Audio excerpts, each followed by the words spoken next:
was born at the tail end of the boomer generation, too young to take part in the great cultural movements.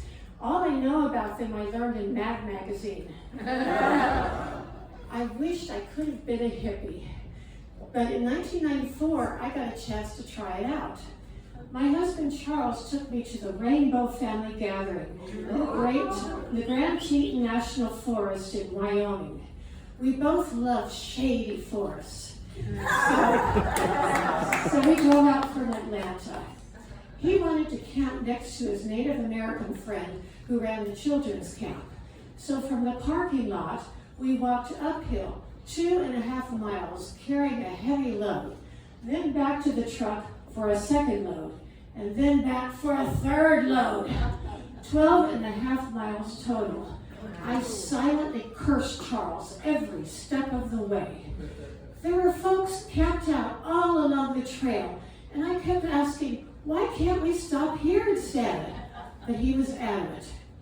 We entered the forest, and we were greeted by 2 dirty hippies in dreadlocks who grabbed us and said, "Welcome home." I appreciated the sentiment, but the smell. So later we walked even farther to the Hare Krishna camp to get nutritious food and enjoy some singing and dancing. The next morning I was crippled. Each step felt like walking on nails, but I had to keep walking if I wanted to eat. So all week long we heard cries of "Welcome home" and "We love you." 14,000 hippies had built a village in the woods. Folks walked around in various states of undress. Not a pretty sight. At the main drum circle campfire, there was this tall, skinny man who was dancing stark naked, his jewels bouncing all over the place. It looked really uncomfortable to me. Then I saw this, at the trade circle, this young man standing frozen with a strange grin.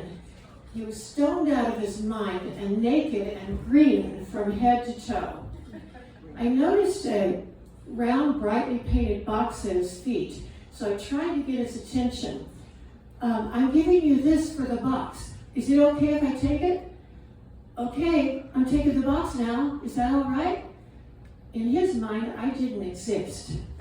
The next day, I saw him again, still naked but flesh-colored. He was stomping around, and he kept yelling, "I'm the asshole, Jesus! Tell me you hate me!" Finally, some guy called out, "Okay, we hate you. Happy now?" So I did some dancing myself at the drum circle, and I got really sweaty. Then I needed to use the latrine.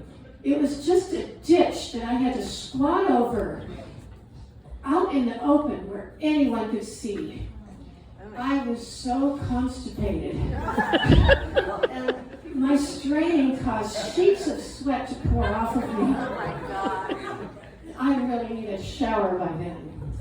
Well, somebody had brought in 3 tanks of hot water with long hoses attached, and somebody standing at the end of each hose holding it up. So I stood in line, and then I tore off my clothes and I ran under the water. They shut it off after 2 minutes, and I froze in the wind, exposed for all to see. I felt like an alien around these people. So I said to Charles, maybe I would feel more at home if I took off my top. I wasn't proud of my breasts, though. This one is round and this one was pointy. I did get them fixed later. So we walked into the crowd, immediately ran into this crazy guy that I had met 9 years before at the Renaissance Festival. He started yelling, "It's Sharifa, the belly dancer! I knew her in Kansas City! Everybody look, it's Sharifa!" And I kept going, "Shh, shh," and he wouldn't stop. So much for blending in. Well, my husband and we left sooner than we had planned because of the forest fire. While I was on Bucket Brigade, I heard rumors that locals had started the fire to chase the hippies out. Planes were flying overhead and they dropped this green powder onto the flames as we cheered. It took them 2.5 hours to put it out. A baby was born that day at the children's camp, and I so hope they named it Blaze. Well, the next day, another fire broke out. Smoke filled the valley, and I said, that's it, I'm leaving. I waited at the truck for hours, hoping Charles would get the same idea. When he finally arrived, we walked 12 more miles to get our stuff, and then we drove off.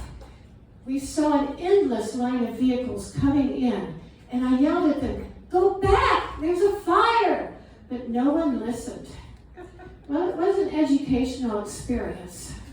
I so appreciate the hippies for opening people's minds to alternative lifestyles. But I am so grateful to be a middle-class suburbanite. I like my creature comforts. Woo!